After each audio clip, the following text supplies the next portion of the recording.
खबर धनबाद से पुटकी थाना क्षेत्र अंतर्गत गोपाली चक हनुमान मंदिर परिसर स्थित मैदान में शुक्रवार को शिव भक्तों की मंडली द्वारा भव्य शिव चर्चा का आयोजन किया गया। इस धार्मिक आयोजन में दूर दराज के क्षेत्रों से सैकड़ों की संख्या में महिलाएं शामिल हुई। खास बात यह रही कि रांची से आए शिव भक्तों ने भी कार्यक्रम में अपनी सहभागिता दर्ज कराई। शिव चर्चा के दौरान भक्तों ने भजन कीर्तन और आध्यात्मिक चर्चा के माध्यम से भगवान शिव की महिमा का गुणगान किया। कार्यक्रम में शामिल महिलाओं ने बताया कि शिव की आराधना से मन को शांति और सकारात्मक ऊर्जा मिलती है। उन्होंने कहा कि भगवान शिव के 3 सूत्र सत्य, साधना और सेवा को जो जीवन में अपनाने से मानव जीवन सफल होता है। शिव भक्तों का कहना था कि शिव को गुरु मानकर की गई साधना से व्यक्ति का कल्याण होता है और जीवन की कठिनाइयों से मुक्ति मिलती है। आयोजन का माहौल पूरी तरह भक्तिमय रहा और देर शाम तक श्रद्धालु शिव भक्ति में लीन नजर आए।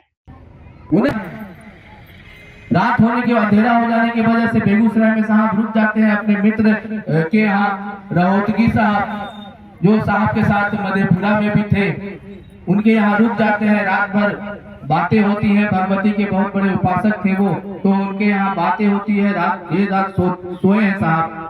सुबह ही रहोतगी साहब उठ जाते हैं और पूजा पाठ करने लगते हैं, तो उनके आवाज से साहब की नींद खुल गई।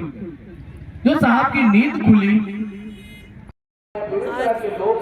मतलब जगत का गुरु हुए महादेव, इनके बारे में हमको बताया साहब हरेंद्र भैया ने कि 3 सूत्र कैसे किया जाएगा। पहला सूत्र है दया मांगना, दूसरे सूत्र है चर्चा करना, तीसरे सूत्र है नमः शिवाय प्रणाम करना।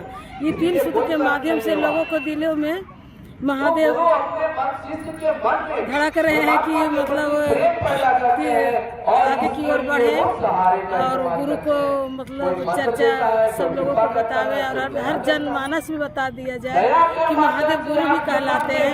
आज कोई भी नहीं बताए थे कि मुझे कि महादेव गुरु भी कहलाते हैं। आज साहब हरेंद्र ने आज धरती पर आए और लोगों को दिल में धड़का दिए महादेव गुरु भी है, गुरु भी है। इसके लिए इनको अपनाए हैं तो मेरा जीवन बदलाव आया है और जो भी मतलब कष्ट था जो महादेव को गुरु मान लेने से हमें दूर भी हो गया है और नए स्तर से हम लोग जीना भी सीख गए हैं। यहाँ शिव चर्चा का कार्यक्रम किया जा रहा है गोपाली चक के प्रांगण में, क्या कहेंगे? बहुत ही सौभाग्य की बात है कि गोपाली चक प्रांगण में शिव चर्चा का आयोजन किया गया है। शिव गुरु बनाने से हमारे जीवन का कल्याण हुआ है और शिव को गुरु बनाने के लिए हमारे साहब हरेंद्र भैया ने सबसे पहले हमें बताया है। वो हमें ऊर्जा देते हैं। 3 सूत्र दिए हैं, 3 सूत्र का पालन करना बताया है। पहला सूत्र में दया मांगना कि हे शिव आप हमारे गुरु हैं, हम आपके शिष्य हैं, हमसे सब पे दया कर दीजिए। दूसरा में चर्चा करना, जो लोग भी हैं जितने भी जीव हैं उनको बताना है कि शिव तो जन जन के गुरु है, हमारे गुरु है तो आप कहीं बन सकते हैं। उनको गुरु बनाकर देखिए, अपने जीवन में परिवर्तन लाकर देखिए, खुशियों से भर जाएगा आपका जीवन। तीसरा सूत्र में 108 बार सास लेते हुए नमः और छोटे हुए शिवाय कर गुरु के चरणों में प्रणाम करने के लिए हमारे साहब ने हमें बताया है। और नमः शिवाय करने से हमारे शरीर के सारे कष्ट दूर होते हैं, हमारे जीवन में खुशियाँ आती है। क्या नाम हो गया आपका? नाम क्या होगा? राखी कुमारी।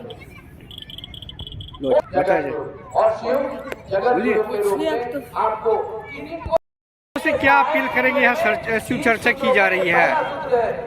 देखिए